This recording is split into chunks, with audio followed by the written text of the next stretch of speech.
जय वाल्मीकि जय वाल्मीकि जय वाल्मीकि जय वाल्मीकि। जो करे सो न पाए। भगवान वाल्मीकि महाराज की जय।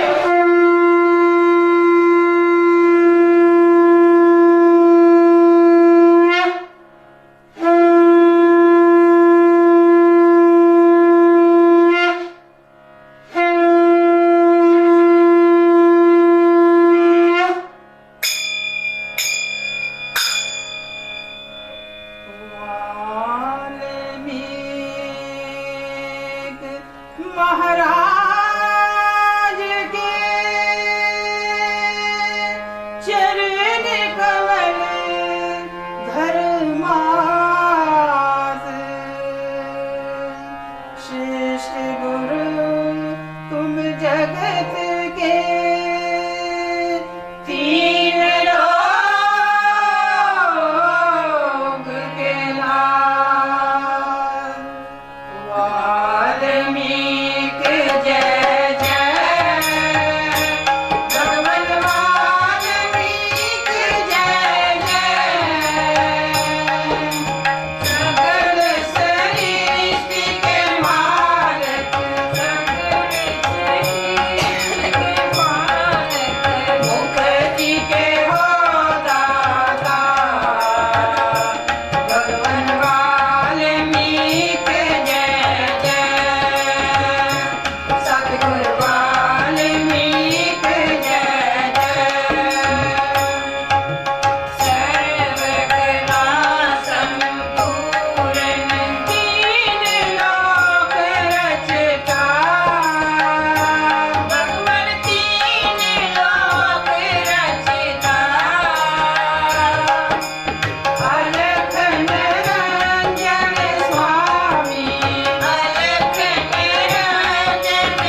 वाल्मीकि महाराज की जय। जो बोले सो निरपै भगवान वाल्मीकि महाराज की जय। गुरु रूप साध संगत जी, एक बार फिर असी भगवान वाल्मीकि जी मंदिर बेडफोर्ड तो कांशी टीवी के माध्यम राही भगवान वाल्मीकि जी की पवित्र बाणी श्री योग विशेष महारामायण के विचार लैके आप जी के सामने प्रस्तुत होए हाँ। आओ बाणी के नाल जुड़न तो पहलों आप उस प्रभु परमेश्वर को नमस्कार करिए। सचित आनंद रूप आत्मा नू जिस विच सर्व जीव पासते हैं ते लीन हुंदे हैं ते स्थित हुंदे हैं ते जिस तो ज्ञाता ज्ञान ते ज्ञान दृष्टा दर्शन ते दृश्य करता कारण ते क्रिया सिद्ध हुंदे हैं ते जिस आनंद के कारण करके संपूर्ण विश्व आनंदवान है ते जिस आनंद दा करके जीव जिउंदे हैं और उस आनंद दा करके जीव जिउंदे हैं और उस आनंद रूप आत्मा नू नमस्कार है। गुरु प्यारे साध संगत जी, पिछले हफ्ते जो प्रसंग की समाप्ति हुई सीगी उस विच भगवान वाल्मीकि जी ने सानू यही समझाया सी कि जिहो जिहा मन विच तीव्र भाव हुंदा है उहो जी इंसान नू सिद्धता प्राप्त हुंदी है। जे तुहाडे मन दे विचों इच्छा खत्म हो जावे, संसार की भावना हट जावे, तुसी अपनी आत्मा दे नाल जुड़ो तो तुहाडा उद्धार हो जाएगा, कल्याण हो जाएगी। संसार के नाल जुड़न दे नाल तुहाडा ये संसारी जो मरण जीन का चक्कर है वो नहीं कटिया जा सकता। आज का जो प्रसंग है उस विच भगवान वाल्मीकि जी सानू समझाते हैं, जिहड़े मनुख स्वरूप विच सुचेत होए हैं उन्होंने कोई दुख नहीं छाउंदा ते सुपने विच भी उन्होंने दुख महसूस नहीं हुंदा क्योंकि उन्हों का चित्त सुचेत है। भगवान वाल्मीकि जी समझाते हैं कि वो जीव जिहड़े अपने स्वरूप भाव के अपनी आत्मा वो परमात्मा की अंश जिहड़ी साडे अंदर विराजमान है, जिहड़े उहदे विच सुचेत हो गए हैं, जिन्हां ने अपनी आत्मा नू जान लिया पहचान लिया है, उन्हां नू संसार दे विच कोई दुख नहीं छाउंदा। ते इत्थों तक कि जो सुते पे होण उन्हां नू सुपना आ रहा है, उस सुपने दे विच वो दुख नहीं महसूस करते क्योंकि उन्हां दा जिहड़ा चित्त है वो सुचेत है। वो चित्त दे विच भी उन्हां दे वो परमात्मा वस गया है। इसलिए तुसी भी दृढ़ पुरुषार्थ करके मन नाल मन नू मारो तो जगत परम नष्ट हो जाएगा। सो भगवान वाल्मीकि जी का उपदेश है कि इसलिए तुसी अपना पक्का इरादा बनाओ, दृढ़ पुरुषार्थ मेहनत अभ्यास करो और अपने मन दे नाल ही ये मन नू तुसी मारो ताकि ये तुहाडा जिहड़ा संसारी भरम है वो नष्ट हो जाए, खत्म हो जाए। जिसनू स्वरूप का प्रमाद हुंदा है उसनू पल विच जगत भरम दृढ़ हो जाता है कि वो जीव जिन्होंने अपने आत्मा के बारे कुछ पता नहीं है, जिहड़े अपनी आत्मा वालों दूर हैं,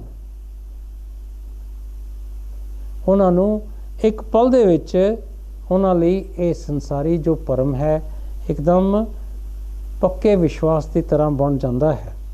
वो उन्हां दा ये विश्वास बन जाता है कि ये जगत सच है। इसे ही तरह ये जगत के पदार्थ हैं। जिवें बच्चे नूं मन विच भूत नज़र आउंदा है तिवें ही भरम करके जगत जापता है। कि एक बच्चे की उदाहरण दिंदे हैं भगवान वाल्मीकि जी कि कई बारी बच्चे अपने परछावें नूं देख के डर जाते हैं कि ये भूत है। उन्हां दे मन दे विच वो भूत उन्होंने वो परछावां जिहड़ा उन्हां हुंदा उस दी तरह नज़र आउंदा है। बिल्कुल इसे ही तरह असी भरमां दे विच पए होए हाँ, इस करके सानू ये संसार जापदा है।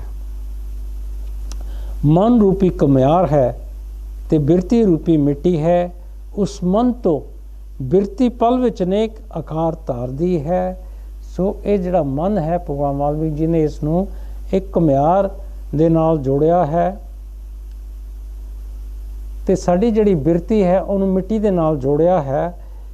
ਇਹ ਉਦਾਹਰਣ ਦੇ ਕੇ ਸਮਝਾਉਣ ਦੀ ਕੋਸ਼ਿਸ਼ ਕੀਤੀ ਹੈ ਕਿ ਮਨ ਤੋਂ ਬਿਰਤੀ ਪਲ ਵਿੱਚ ਅਨੇਕਾਂ ਆਕਾਰ, ਜਿਸ ਤਰ੍ਹਾਂ ਇੱਕ ਘੁਮਿਆਰ ਮਿੱਟੀ ਤੋਂ ਕਈ ਤਰ੍ਹਾਂ ਦੇ ਘੜੇ ਤਿਆਰ ਕਰਦਾ ਹੈ, ਬਿਲਕੁਲ ਇਸੇ ਹੀ ਤਰ੍ਹਾਂ ਸਾਡਾ ਜਿਹੜਾ ਮਨ ਹੈ, ਇਹਦੀ ਜਿਹੜੀ ਬਿਰਤੀ ਹੈ, ਇੱਕ ਪਲ ਦੇ ਵਿੱਚ ਇਹ ਕਈ ਤਰ੍ਹਾਂ ਦੇ ਆਕਾਰ ਧਾਰਨ ਕਰ ਲੈਂਦੀ ਹੈ। ਜਿਵੇਂ ਮਿੱਟੀ ਘੁਮਿਆਰ ਰਾਹੀਂ ਘੜੇ ਆਦਿ ਅਨੇਕ ਆਕਾਰ ਨੂੰ ਧਰਦੀ ਹੈ, ਤਿਵੇਂ ਹੀ ਨਿਸ਼ਚੈ ਅਨੁਸਾਰ ਬਿਰਤੀ ਅਨੇਕ ਆਕਾਰਾਂ ਨੂੰ ਪਾਉਂਦੀ ਹੈ। ਸੋ ਭਗਵਾਨ ਵਾਲਮੀਕ ਜੀ ਘੁਮਿਆਰ ਦੇ ਉਦਾਹਰਨ ਦਿੰਦੇ ਹਨ ਕਿ ਉਹ ਮਿੱਟੀ ਦੇ ਨਾਲ ਘੜੇ ਆਦਿਕ ਅਨੇਕ, ਉਹ ਮਿੱਟੀ ਜਿਹੜੀ ਹੈ ਕਈ ਆਪਣੇ ਆਕਾਰ ਧਾਰ ਲੈਂਦੀ ਹੈ। ਉਹ ਘੁਮਿਆਰ ਦੇ ਜਿਹੜੀ ਹੁੰਦੀ ਹੈ ਉਹਦੇ ਕੋਲ ਸਕਿੱਲ, ਤੇ ਬਿਲਕੁਲ ਇਸੇ ਹੀ ਤਰ੍ਹਾਂ ਇਹ ਨਿਸ਼ਚੈ ਅਨੁਸਾਰ ਸਾਡੀ ਜਿਹੜੀ ਬਿਰਤੀ ਹੈ ਉਹ ਵੀ ਕਈ ਆਕਾਰਾਂ ਨੂੰ ਦੇਖਦੀ ਹੈ।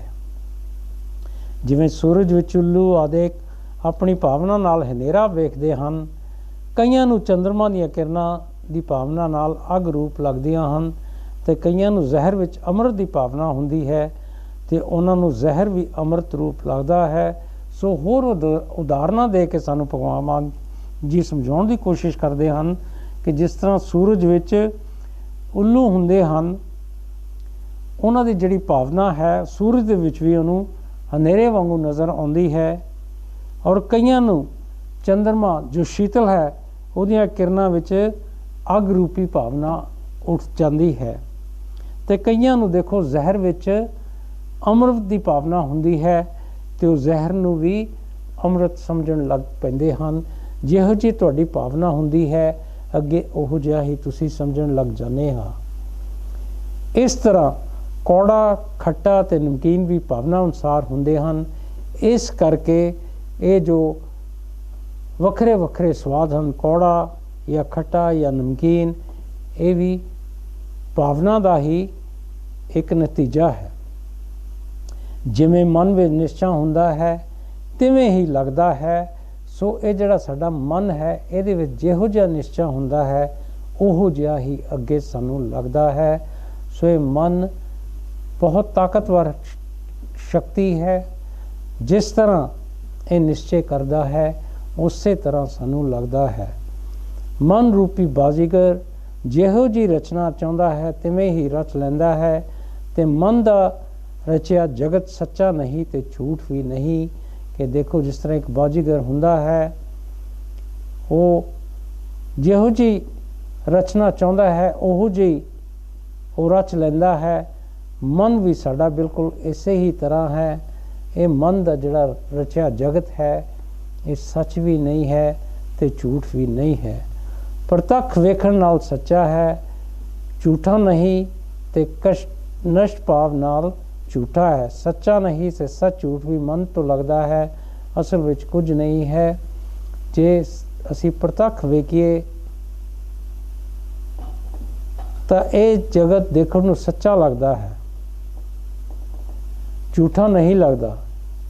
ਤੇ ਜੇ ਨਸ਼ਟ ਭਾਵ ਨਾਲ ਦੇਖੀਏ ਤੇ ਝੂਠਾ ਲੱਗਦਾ ਹੈ, ਸੱਚਾ ਨਹੀਂ। ਤੇ ਸੱਚ ਝੂਠ ਵੀ ਮਨ ਤੋਂ ਲੱਗਦਾ ਹੈ। ਇਹ ਮਨ ਹੀ ਹੈ ਜਿਹੜਾ ਇਹ ਸੱਚ ਝੂਠ ਦੇ ਨਾਲ ਸਾਨੂੰ ਜੋੜਦਾ ਹੈ। ਅਸਲ ਦੇ ਵਿੱਚ ਇਹ ਸੰਸਾਰ ਕੁਝ ਵੀ ਨਹੀਂ ਹੈ। ਇਹ ਮਨ ਦੀ ਕਲਪਨਾ ਹੈ ਜਿਸ ਤੋਂ ਜਗਤ ਪੈਦਾ ਹੋਇਆ ਹੈ, ਔਰ ਮਨ ਹੀ ਸਾਨੂੰ ਕਹਿੰਦਾ ਹੈ ਕਿ ਦੇਖੋ ਇਹ ਜਗਤ ਹੈ, ਸੱਚ ਹੈ, ਸੋਹਣਾ ਹੈ। ਇਸ ਤਰ੍ਹਾਂ ਹੀ ਇਹਦੇ ਪਦਾਰਥ ਹਨ। ਇਸ ਤਰ੍ਹਾਂ ਪਹਿਲਾਂ ਇਹ ਜੋ ਕਥਾ ਹੈ ਬ੍ਰਹਮਾ ਜੀ ਨੇ ਵਸ਼ਿਸ਼ਟ ਜੀ ਨੂੰ ਇਹ ਭਗਵਾਨ ਵਾਲਮੀਕ ਜੀ ਦੀ ਕਥਾ ਸੁਣਾਈ ਸੀ, ਔਰ ਅੱਗੇ ਚੱਲ ਕੇ ਗੁਰੂ ਵਸ਼ਿਸ਼ਟ ਜੀ ਨੇ ਰਾਮਚੰਦਰ ਨੂੰ ਇਹ ਕਥਾ ਦਾ ਉਪਦੇਸ਼ ਕੀਤਾ ਹੈ। ਪਹਿਲਾਂ ਬ੍ਰਹਮਾ ਜੋ ਅਹਮ ਸ਼ਬਦ ਪਦ ਵਿੱਚ ਟਿਕਿਆ ਸੀ ਉਸ ਵਿੱਚ ਚਿੱਤ ਹੋਇਆ, ਭਾਵ ਮੈਂ ਹਾਂ, ਚੇਤਨਤਾ ਦਾ ਲੱਛਣ ਹੋਇਆ। ਤੇ ਉਸ ਦੀ ਜਦ ਦ੍ਰਿੜਤਾ ਹੋਈ ਤਦ ਮਨ ਹੋਇਆ, ਉਸ ਮਨ ਦੇ ਪੰਜ ਤਨ ਮਾਤਰਾ ਦੀ ਕਲਪਨਾ ਕੀਤੀ। ਉਹ ਤੇਜਾਕਾਰ ਬ੍ਰਹਮ ਪਰਮਾਤਮਾ ਅਖਵਾਉਂਦਾ ਹੈ। ਸੋ ਭਗਵਾਨ ਵਾਲਮੀਕ ਜੀ ਸਮਝਾਉਂਦੇ ਹਨ ਕਿ ਪਹਿਲਾਂ ਬ੍ਰਹਮਾ ਜੋ ਅਹਮ ਮੈਂ ਸ਼ਬਦ ਪਦ ਵਿੱਚ ਟਿਕਿਆ ਤੇ ਉਸ ਵਿੱਚ ਫਿਰ ਚਿੱਤ ਹੋਇਆ, ਔਰ ਚਿੱਤ ਦੇ ਵਿੱਚੋਂ ਇਹ ਭਾਵਨਾ ਨਿਕਲੀ ਕਿ ਮੈਂ ਹਾਂ। ਤੇ ਫਿਰ ਚੇਤਨਤਾ ਦਾ ਲੱਛਣ ਫਿਰ ਉਹਦੇ ਚੋਂ ਹੋਇਆ, ਤੇ ਫਿਰ ਮਨ ਦੀ ਦ੍ਰਿੜਤਾ ਉਸੇ ਤਰ੍ਹਾਂ ਹੀ ਹੋ ਗਈ, ਤੇ ਮਨ ਦੇ ਨਾਲ ਫਿਰ ਇਹ ਪੰਜ ਤਨ ਮਾਤਰਾ ਸਰੀਰ ਦੀ ਕਲਪਨਾ ਹੋ ਗਈ। ਪਰ ਇਹ ਜੋ ਕੁਝ ਵੀ ਹੈ ਇਹ ਸਭ ਕਰਨ ਕਰਾਉਣ ਵਾਲਾ ਉਹ ਪ੍ਰਭੂ ਪਰਮੇਸ਼ਵਰ ਹੈ, ਉਹ ਬ੍ਰਹਮ ਸ਼ਕਤੀ ਹੈ। ਉਹ ਬ੍ਰਹਮਾ ਜੀ ਮਨ ਰੂਪ ਹਨ ਤੇ ਮਨ ਹੀ ਬ੍ਰਹਮ ਰੂਪ ਹੈ। ਉਸ ਦਾ ਰੂਪ ਸੰਕਲਪ ਹੈ, ਜਿਵੇਂ ਸੰਕਲਪ ਕਰਦਾ ਹੈ ਤਿਵੇਂ ਹੀ ਹੁੰਦਾ ਹੈ। ਉਹ ਜੋ ਬ੍ਰਹਮਾ ਹੈ ਉਹ ਮਨ ਰੂਪ ਹੈ, ਪਰ ਇਹ ਜੋ और मन है वो ब्रह्मा रूप है। और ये मन का जो रूप है ये मन दे विचों संकल्प उठता है, और जिस तरह संकल्प करता है उसे ही तरह अगे जीव करता है। उस ब्रह्मा ने एक विद्या शक्ति कल्पी है। अनात्मा विच अभिमान करना नाम अविद्या है। सो अगे चल के वो ब्रह्मा ने एक अविद्या विद्या तो रहत शक्ति की कल्पना की है, और उसका करके साडे विच साडे शरीर का अभिमान हो जाता है। और यही असल दे विच अपने शरीर दे विच अभिमान करना, अपने शरीर नूं सच समझना, यही ही वड्डी अविद्या भाव अज्ञानता का कारण है। फिर अविद्या की निवृत्ति विद्या की साधना की, पर फिर उस तो बाद ये अविद्या ये अज्ञानता नूं दूर करन लई विद्या की साधना की, ज्ञान की साधना की। इस तरह पहाड़ तृण पानी समुंदर सावर जंगम सारे जगत नूं उत्पन्न किया। फिर ब्रह्मा जी ने फिर उस तो बाद ये जो असी साडे सामने पहाड़ तृण पानी समुंदर चलन फिरन वाले अपनी जगह ते खड़े जीव हैं और ये संसार है उसनूं उत्पन्न किया। इस तरह ब्रह्मा होया तो इस तरह जगत होया। सो ब्रह्मा और जगत इस तरह पैदा हुए हैं। तुसी जो आख्या कि जगत उत्पन्न किया है, जगत किवें उत्पता है ते किवें मिटता है वो सुनो। सो भगवान वाल्मीकि जी सवाल रखते हैं साडे सामने कि जगत उपजता किवें है ते किवें ये मिटता है, वो भी सुनो। जिवें समुंदर विच तरंग उपजते हैं ते समुंदर विच लीन हुंदे हैं, तिवें ही सारा जगत ब्रह्मा विच उपजता है ते ब्रह्मा विच लीन हुंदा है। भगवान वाल्मीकि जी समझाउंदे हैं कि जिस तरह समुंदर दे विच लहरां उठदियां हैं ते फिर समुंदर विच ही लीन हो जांदियां हैं, बिल्कुल इसे ही तरह सारा जगत ये ब्रह्मा विच उपजता है ते ब्रह्मा विच ही लीन हो जाता है। ये ब्रह्मा विचों ये कल्पना निकली है ते कल्पना ब्रह्मा विच ही लीन हो जाती है। शुद्ध आत्म सत्ता विच जो अहम का उल्लेख होया है सो मन है ते ओही ब्रह्मा है। उसने वक्-वक् प्रकार का जो जगत रचिया है ओही सर्वचित शक्ति फैली है ते चित दे फुरने तो वक्-वक् पुणा जापता है। सो भगवान वाल्मीकि जी समझाते हैं कि साड़ी जिहड़ी शुद्ध आत्मा वो परमात्मा की अंश है, उहदे विच अहम भाव कि मैं अहंकार का उल्लेख होया है जो मन के रूप विच आ गया है ते ओहो ही असल विच मन ब्रह्मा है। फिर उस ब्रह्मा ने वक्-वक् प्रकार का जगत नूं रचिया है ते ओही सर्ब ये मन की जिहड़ी शक्ति चित है सारे पासे फैल गई है। ते चित दे फुरने दा करके जदों चित दे विचों ਫੁਰਨਾ ਉੱਠਦਾ ਹੈ, ਉਸ ਦਾ ਕਰਕੇ ਅਸੀਂ ਵੱਖ-ਵੱਖ ਚੀਜ਼ਾਂ ਦੇਖਦੇ ਹਾਂ। ਜੋ ਕੁਝ ਜੀਵ ਹਨ ਉਹਨਾਂ ਸਾਰਿਆਂ ਵਿੱਚ ਆਤਮ ਸੱਤਾ ਟਿਕੀ ਹੋਈ ਹੈ, ਪਰ ਆਪਣੇ ਸਰੂਪ ਦੇ ਭਰਮ ਕਰਕੇ ਭਟਕਦੇ ਹਨ। ਭਗਵਾਨ ਵਾਲਮੀਕ ਜੀ ਸਮਝਾਉਂਦੇ ਹਨ ਕਿ ਜਿੰਨੇ ਜੀਵ ਹਨ ਉਹਨਾਂ ਸਾਰਿਆਂ ਵਿੱਚ ਪਰਮਾਤਮਾ ਨੇ ਆਪਣੀ ਅੰਸ਼ ਆਤਮਾ ਨੂੰ ਟਿਕਾਇਆ ਹੈ, ਪਰ ਕਿਉਂਕਿ ਜੀਵਾਂ ਨੂੰ ਆਪਣੇ ਸਰੂਪ ਦੇ ਬਾਰੇ ਪਤਾ ਨਹੀਂ ਹੈ, ਉਹਨਾਂ ਨੂੰ ਕੋਈ ਗਿਆਨ ਨਹੀਂ ਹੈ, ਭਰਮਾਂ 'ਚ ਪਏ ਹੋਏ ਹਨ, ਇਸ ਕਰਕੇ ਉਹ ਸੰਸਾਰ ਦੇ ਵਿੱਚ ਆਪਣੇ ਸਰੂਪ ਤੋਂ ਦੂਰ ਹੋਏ, ਆਪਣੀ ਆਤਮਾ ਤੋਂ ਦੂਰ ਹੋਏ ਭਟਕਦੇ ਫਿਰਦੇ ਹਨ। ਜਿਵੇਂ ਹਵਾ ਕਰਕੇ ਜੰਗਲ ਦੇ ਕੁੰਜਾਂ ਵਿੱਚ ਸੁੱਕੇ ਪੱਤੇ ਭਟਕਦੇ ਹਨ, ਤਿਵੇਂ ਹੀ ਕਰਮ ਰੂਪੀ ਹਵਾ ਨਾਲ ਜੀਵ ਭਟਕਦੇ ਹਨ ਤੇ ਉੱਪਰ ਹੇਠਾਂ ਵਿੱਚ ਘੜੀਅੰਤਰ ਵਾਂਗ ਅਨੇਕਾਂ ਜਨਮ ਧਾਰਦੇ ਹਨ। ਸੋ ਭਗਵਾਨ ਵਾਲਮੀਕ ਜੀ ਉਦਾਹਰਣ ਦੇ ਕੇ ਸਮਝਾਉਂਦੇ ਹਨ ਕਿ ਜਿਸ ਤਰ੍ਹਾਂ ਹਵਾ ਚੱਲਦੀ ਹੈ ਤੇ ਉਸ ਦਾ ਕਰਕੇ ਜੰਗਲ ਦੇ ਜਿਹੜੇ ਕੁੰਜ ਹੁੰਦੇ ਹਨ ਉਹਨਾਂ ਦੇ ਵਿੱਚ ਸੁੱਕੇ ਪੱਤੇ ਜਿਹੜੇ ਹਨ ਭਟਕਦੇ ਫਿਰਦੇ ਹਨ, ਕਦੇ ਉੜ ਕੇ ਉੱਧਰ ਜਾਂਦੇ, ਕਦੇ ਉੱਧਰ ਜਾਂਦੇ ਹਨ। ਬਿਲਕੁਲ ਇਸੇ ਹੀ ਤਰ੍ਹਾਂ ਜੋ ਜੀਵ ਹਨ ਉਹ ਕਰਮ ਕਰਦੇ ਹਨ ਔਰ ਕਰਮ ਰੂਪੀ ਹਵਾ ਦੇ ਨਾਲ ਭਟਕਦੇ ਫਿਰਦੇ ਹਨ, ਕਦੀ ਉੱਪਰ ਹੇਠਾਂ, ਭਾਵ ਕਿ ਉਹਨਾਂ ਦਾ ਬਾਰ-ਬਾਰ ਜਨਮ ਹੁੰਦਾ ਹੈ, ਸਵਰਗਾਂ ਨੂੰ ਨਰਕਾਂ ਨੂੰ ਜਾਂਦੇ ਹਨ, ਵਾਪਸ ਮਾਤਲੋਕ ਦੇ ਵਿੱਚ ਉਹਨਾਂ ਦਾ ਜਨਮ ਹੁੰਦਾ ਹੈ, ਆਪਣੇ ਕਰਮਾਂ ਅਨੁਸਾਰ ਮਰਨਾ ਜੀਣਾ ਉਹਨਾਂ ਦਾ ਬਣ ਜਾਂਦਾ ਹੈ। ਜਦ ਅਚਨਚੇਤ ਸਤਸੰਗ ਪ੍ਰਾਪਤੀ ਹੋਵੇ ਤੇ ਆਪਣਾ ਪੁਰਸ਼ਾਰਥ ਕਰੇ ਤਦ ਮੁਕਤ ਹੋਵੇ। ਪਰ ਇਹ ਜੋ ਮਰਨਾ ਜੀਣਾ ਹੈ, ਮਨ ਹੈ, ਇਹਨਾਂ ਤੋਂ ਜੇ ਬਚਣਾ ਹੈ, ਜੇ ਕਿਤੇ ਅਚਾਨਕ ਉਹ ਜੀਵਾਂ ਨੂੰ ਸਤਸੰਗ ਦੀ ਪ੍ਰਾਪਤੀ, ਭਾਵ ਸੱਚ ਦੀ ਪ੍ਰਾਪਤੀ ਹੋ ਜਾਵੇ, ਸੱਚ ਦੇ ਨਾਲ ਉਹਨਾਂ ਦਾ ਸੰਗ ਹੋ ਜਾਵੇ, ਉਹ ਪਰਮਾਤਮਾ ਦੇ ਨਾਲ ਉਹਨਾਂ ਦਾ ਸੰਗ ਹੋ ਜਾਵੇ ਔਰ ਉਹ ਆਪਣੀ ਮਿਹਨਤ ਕਰਨ, ਪੁਰਸ਼ਾਰਥ ਕਰਨ, ਤਾਂ ਉਹ ਇਸ ਸੰਸਾਰ ਤੋਂ ਮੁਕਤ ਹੋ ਸਕਦੇ ਹਨ। ਇਸ ਦੀ ਜਦ ਤੱਕ ਪ੍ਰਾਪਤੀ ਨਹੀਂ ਹੁੰਦੀ ਤੱਕ ਤਬ ਕਰਮ ਰੂਪੀ ਰੱਸੇ ਨਾਲ ਬੰਨੇ ਹੋਏ ਅਨੇਕ ਜਨਮ ਭਟਕਦੇ ਹਨ, ਤੇ ਜਦ ਗਿਆਨ ਦੀ ਪ੍ਰਾਪਤੀ ਹੋਵੇਗੀ ਤਬ ਦ੍ਰਿਸ਼ ਪਰਮ ਤੋਂ ਛੁੱਟਣਗੇ, ਨਹੀਂ ਤਾਂ ਨਹੀਂ ਛੁੱਟਣਗੇ। ਸੋ ਭਗਵਾਨ ਵਾਲਮੀਕ ਜੀ ਸਮਝਾਉਂਦੇ ਹਨ ਕਿ ਇਹ ਜੀਵ ਜਿਹੜੇ ਹਨ ਜਦ ਤੱਕ ਇਹਨਾਂ ਨੂੰ ਆਪਣੇ ਸਰੂਪ ਦੀ ਪ੍ਰਾਪਤੀ ਨਹੀਂ ਹੁੰਦੀ, ਕਰਮਾਂ ਦੇ ਵਿੱਚ ਪਏ ਰੱਸੀ ਦੇ ਨਾਲ ਬੰਨੇ ਹੋਏ ਹਨ, ਕਦੀ ਉੱਪਰ ਜਾਂਦੇ ਕਦੀ ਨੀਚੇ ਜਾਂਦੇ ਹਨ, ਭਟਕਦੇ ਫਿਰਦੇ ਹਨ।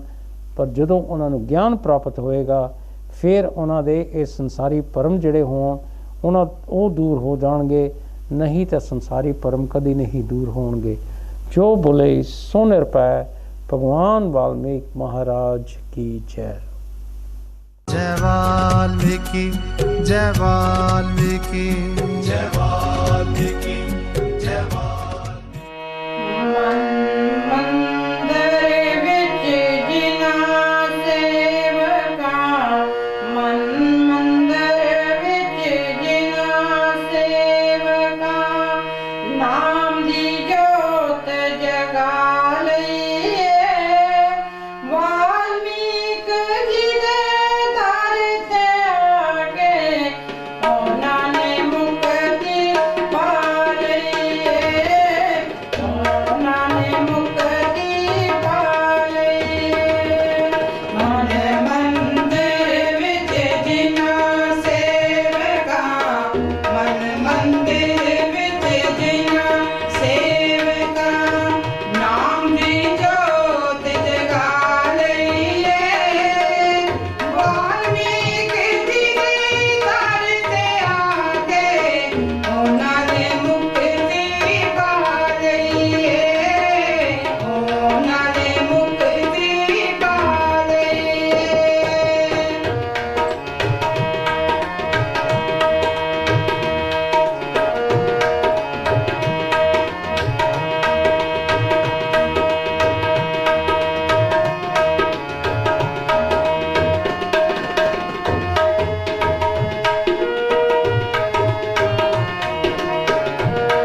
जो बोले सो निरपै। भगवान वाल्मीकि महाराज की जय। गुरु रूप साध संगत जी, ब्रेक तो बाद एक बार फिर तो भी असी आप दे नाल भगवान वाल्मीकि जी की पुत्र बाणी श्री योग विशेष महारामायण के विचार लैके आप दे नाल कांशी टीवी दे राही आप दे नाल जुड़ते हाँ। गुरु घरी साध संगत जी भगवान वाल्मीकि जी उपदेश करते हैं कि इस तरह ब्रह्मा तो जीव उपते ते मिटते हैं कि ये ब्रह्मा के मन में संकल्प उठता है कि सृष्टि पैदा करता है, जीवाणु पैदा करता है और ब्रह्मा तो जीव उठते हैं ते मिटते भी हैं। बेअंत मुसीबतों का कारण वासना ही है जो वक् वक् प्रकार के भरम विखलाउंदी है ते जगत रूपी मन की जन्म रूपी बेताल वेल वासना पानी तो वधदी है। तो भगवान वाल्मीकि जी समझाते हैं कि ये जो बेअंत मुसीबतां सानू संसार दे विच मिलदियां हन, इन्हां दा कारण की है? इन्हां दा कारण है वासना। असी हमेशा ये सोचते हैं कि सानू आ भी मिल जाए, आ भी मिल जाए, धन दौलत मिल जाए, आ मिल जाए, तो वो साडी वासना पूरी नहीं हुंदी ते असी मुसीबतां विच पैंदे हां। साडी भज दौड़ लगी हुई है इस संसार दे विच और ये वासना ही है जिहड़ी सानू वक् वक् प्रकार के भरम दिखलाउंदी है। और ये जगत रूपी जिहड़ा मन है उस दे विच जन्म रूपी जो एक बेताल रूपी वेल वासना पानी तो वधदी है कि ये जो वासना रूपी वेल है ये जगत रूपी पानी तो वधदी है। जब पूर्ण ज्ञान प्राप्त होवे तद उसे कुहाड़ी नाल कट्टो और जदों इंसान नू पूर्ण ज्ञान मिल जाता है तो ज्ञान रूपी कुहाड़ी दे नाल ये संसार रूपी जिहड़ी वासना रूपी वेल है फिर उसनू कटना पवेगा। जब मन विच वासना दा दुख मिटे तद शरीर रूपी अंकुर मन रूपी बीज तो ना उपजे। जदों एक बारी तुहाडे मन दे विचों वासना दूर हो जाती है फिर इस शरीर रूपी जिहड़ा अंकुर मन रूपी बीज तो फिर कदी उपजेगा नहीं। ये मन दा करके ही ये शरीर उपजता है। जिवें पुजे बीज विच अंकुर नहीं उपजता तिवें ही वासना तो रहत मन शरीर में नहीं धारण करता। बड़ी ही सोहनी उदाहरण भगवान वाल्मीकि ने सानू दिती है कि देखो एक पुजया होया बी हुंदा है उहदे विचों अंकुर नहीं, वो उग नहीं सकता, अंकुर नहीं उगता। बिल्कुल इसे ही तरह वासना तो रहत जिहड़ा मन है वो शरीर नूं धारण नहीं करेगा। ये मन ही है वासना दे नाल भरिया होया जिहड़ा शरीर नूं धारण करता है। जे असी वासना दूर कर दईए तो मन कभी भी शरीर की वासना नहीं करेगा। जिन्नियां भूत जाता हैं वो ब्रह्मा तो उपजिया हैं ते जिन्ने भी ये जीव हैं वो सारे ब्रह्मा तो उपजे हैं। जिमें समुद्र में जो तरंग ते बुदबुदे कोई वड्डे कोई छोटे ते कोई मध्यम भाग जो हुंदे हैं वो सारे पानी हैं तिवें ही ये जीव ब्रह्म तो उपजे हैं ते ब्रह्म रूप हैं। तो भगवान वाल्मीकि उदाहरण दे के समझाते हैं कि जिस तरह समुंदर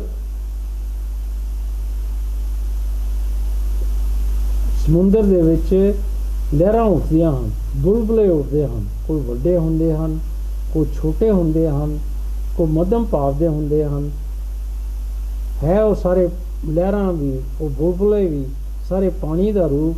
बिल्कुल इसे ही तरह ये जीव जिन्ने हैं सारे ब्रह्म तो उपजे हैं ते सारे ब्रह्म रूप हैं।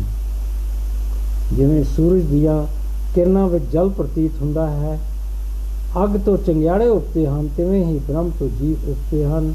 इस तरह सूरज दियां किरणां जदों रेता ते पैंदियां हन इस तरह लगता कि पानी है और जिस तरह ਅੱਗ ਤੋਂ ਚੰਗਿਆੜੇ ਉੱਠਦੇ ਹਨ, ਬਿਲਕੁਲ ਇਸੇ ਹੀ ਤਰ੍ਹਾਂ ਬ੍ਰਹਮ ਤੋਂ ਜੀਵ ਉੱਠਦੇ ਹਨ।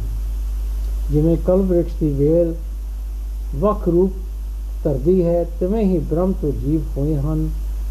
ਜਿਵੇਂ ਚੰਦਰਮਾ ਤੋਂ ਕਿਰਨਾਂ ਦਾ ਵਿਸਤਾਰ ਹੁੰਦਾ ਹੈ ਤੇ ਬਿਰਛ ਤੋਂ ਪੱਤੇ, ਫਲ ਤੇ ਫੁੱਲ ਆਦਿਕ ਹੁੰਦੇ ਹਨ, ਤਿਵੇਂ ਹੀ ਬ੍ਰਹਮਾ ਤੋਂ ਜੀਵ ਹੁੰਦੇ ਹਨ। ਉਦਾਹਰਨਾਂ ਦੇ ਕੇ ਵੱਖਰੀਆਂ ਵੱਖਰੀਆਂ ਭਗਵਾਨ ਵਾਲਮੀਕ ਜੀ ਸਾਨੂੰ ਸਮਝਾਉਂਦੇ ਹਨ ਕਿ ਜਿਸ ਤਰ੍ਹਾਂ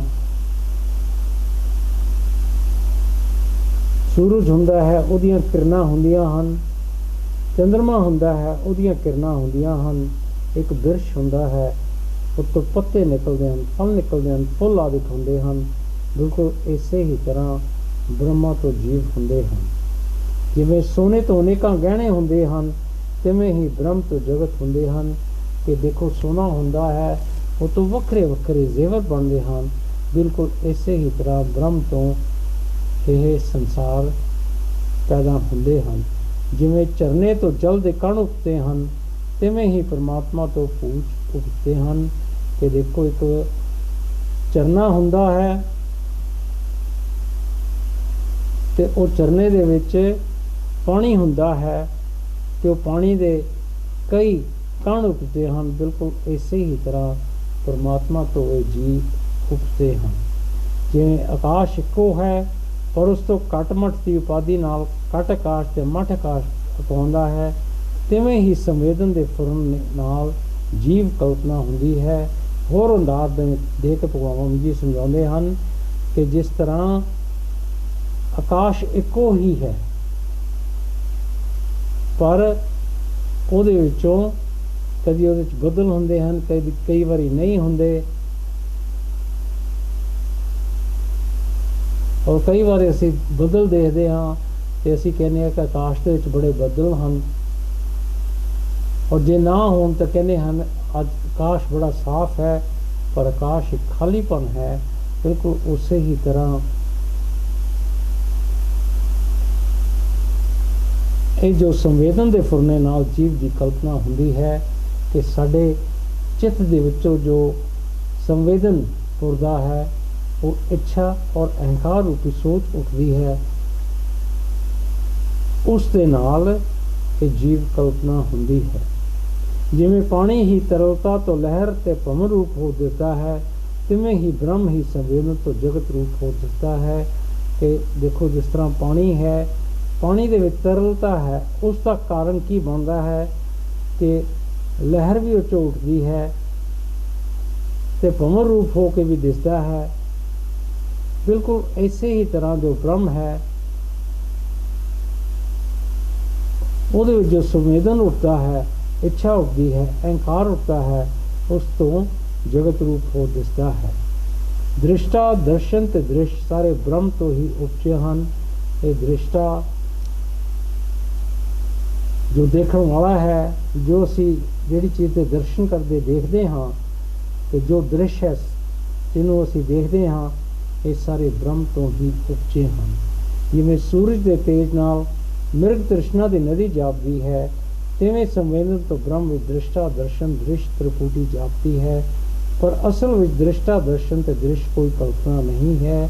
ਉਦਾਹਰਨ ਦੇ ਕੇ ਭਗਵਾਨ ਵਾਲਮੀਕ ਜੀ ਸਮਝਾਉਂਦੇ ਹਨ ਕਿ ਜਿਸ ਤਰ੍ਹਾਂ ਸੂਰਜ ਦੇ ਗਰਮੀ ਨਾਲ ਜੋ ਰੇਗਿਸਤਾਨ ਦੇ ਵਿੱਚ ਕਿਰਨਾਂ ਪੈਂਦੀਆਂ ਹਨ ਤੇ ਉੱਥੇ ਪਾਣੀ ਦੀ ਨਦੀ ਜਾਪਦੀ ਹੈ ਔਰ ਉਹ ਇੱਕ ਚਮਕ ਹੁੰਦੀ ਹੈ, ਬਿਲਕੁਲ ਉਸੇ ਹੀ ਤਰ੍ਹਾਂ ਇਹ ਜੋ ਤ੍ਰਿਪੂਟੀ ਹੈ, ਦ੍ਰਿਸ਼ਟਾ, ਦਰਸ਼ਨ, ਦ੍ਰਿਸ਼, ਇਹ ਅਸਲ ਦੇ ਵਿੱਚ ਇਹ ਵੀ ਇੱਕ ਕਲਪਨਾ ਹੈ। ਜਿਵੇਂ ਚੰਦਰਮਾ ਤੇ ਸ਼ੀਤਲਤਾ ਵਿੱਚ ਤੇ ਸੂਰਜ ਤੇ ਪ੍ਰਕਾਸ਼ ਵਿੱਚ ਕੁਝ ਭੇਦ ਨਹੀਂ, ਤਿਵੇਂ ਹੀ ਬ੍ਰਹਮ ਤੇ ਜਗਤ ਵਿੱਚ ਕੁਝ ਭੇਦ ਨਹੀਂ। ਜੇ ਕੋਈ ਚੰਦਰਮਾ ਹੁੰਦਾ ਹੈ ਉਸ ਨੂੰ ਹਮੇਸ਼ਾ ਸ਼ੀਤਲ ਸਮਝਿਆ ਜਾਂਦਾ ਹੈ ਤੇ ਸੂਰਜ ਤੋਂ ਹਮੇਸ਼ਾ ਪ੍ਰਕਾਸ਼ ਹੁੰਦਾ ਹੈ। ਸੂਰਜ ਤੇ ਪ੍ਰਕਾਸ਼ ਵਿੱਚ ਕੋਈ ਭੇਦ ਨਹੀਂ, ਚੰਦਰਮਾ ਤੇ ਸ਼ੀਤਲਤਾ ਵਿੱਚ ਕੁਝ ਭੇਦ ਨਹੀਂ। ਬਿਲਕੁਲ ਇਸੇ ਹੀ ਤਰ੍ਹਾਂ ਬ੍ਰਹਮ ਤੇ ਜਗਤ ਵਿੱਚ ਕੋਈ ਫਰਕ ਨਹੀਂ ਹੈ। ਜਿਵੇਂ ਸਮੁੰਦਰ ਵਿੱਚ ਤਰੰਗ ਉੱਠਦੇ ਹਨ ਤੇ ਸਮੁੰਦਰ ਵਿੱਚ ਲੀਨ ਹੁੰਦੇ ਹਨ, ਤਿਵੇਂ ਹੀ ਜੀਵ ਬ੍ਰਹਮ ਤੋਂ ਉੱਠਦੇ ਹਨ ਤੇ ਬ੍ਰਹਮ ਵਿੱਚ ਲੀਨ ਹੁੰਦੇ ਹਨ। ਕਿ ਜਿਸ ਤਰ੍ਹਾਂ ਦੇਖੋ ਸਮੁੰਦਰ ਵਿੱਚ ਲਹਿਰਾਂ ਉੱਠਦੀਆਂ ਹਨ ਤੇ ਸਮੁੰਦਰ ਦੇ ਵਿੱਚ ਹੀ ਲੀਨ ਹੋ ਜਾਂਦੀਆਂ ਹਨ, ਬਿਲਕੁਲ ਉਸੇ ਹੀ ਤਰ੍ਹਾਂ ਬ੍ਰਹਮ ਵਿੱਚ ਇਹ ਜਗਤ ਉੱਠਦਾ ਹੈ ਤੇ ਉਹਦੇ ਵਿੱਚ ਹੀ ਲੀਨ ਹੋ ਜਾਂਦਾ ਹੈ। ਕੋਈ 1000 ਜਨਮਾਂ ਪਿੱਛੋਂ ਪ੍ਰਾਪਤ ਹੁੰਦੇ ਹਨ ਤੇ ਕੋਈ ਥੋੜ੍ਹੇ ਜਨਮਾਂ ਵਿੱਚ ਪ੍ਰਾਪਤ ਹੁੰਦੇ ਹਨ। ਔਰ ਦੇਖੋ ਇਹ ਜਿਹੜੇ ਜੀਵ ਹਨ, ਕਈ ਇੱਕ ਵਾਰੀ ਜੀਵ ਦਾ ਜਨਮ ਕਈ 1000 ਜਨਮਾਂ ਪਿੱਛੋਂ ਫਿਰ ਉਹਨਾਂ ਨੂੰ ਇਹ ਜੀਵ ਪ੍ਰਾਪਤ ਹੁੰਦੇ ਹਨ ਤੇ ਕਈਆਂ ਨੂੰ ਥੋੜ੍ਹੇ ਜਨਮਾਂ ਪਿੱਛੋਂ ਹੀ ਉਹ ਪ੍ਰਾਪਤ ਹੋ ਜਾਂਦੇ ਹਨ। ਇਸ ਤਰ੍ਹਾਂ ਜਗਤ ਪਰਮਾਤਮਾ ਤੋਂ ਹੋਇਆ ਹੈ ਤੇ ਉਸ ਦੀ ਰਜ਼ਾ ਅਨੁਸਾਰ ਸਾਰੇ ਵਿਵਹਾਰ ਕਰਦੇ ਹਨ, ਉਹ ਵਿਵਹਾਰ ਵਾਂਗ ਹੋ ਜਾਪਦੇ ਹਨ। ਇਸ ਕਰਕੇ ਇਹ ਸਾਨੂੰ ਮੰਨਣਾ ਪਵੇਗਾ ਕਿ ਇਹ ਜੋ ਸੰਸਾਰ ਹੈ ਇਹ ਪਰਮਾਤਮਾ ਤੋਂ ਹੀ ਉਪਜਿਆ ਹੈ ਤੇ ਪਰਮਾਤਮਾ ਦੀ ਮਰਜ਼ੀ ਅਨੁਸਾਰ ਹੀ ਸਾਰੇ ਇਸ ਦੇ ਵਿਵਹਾਰ ਹੁੰਦੇ ਹਨ।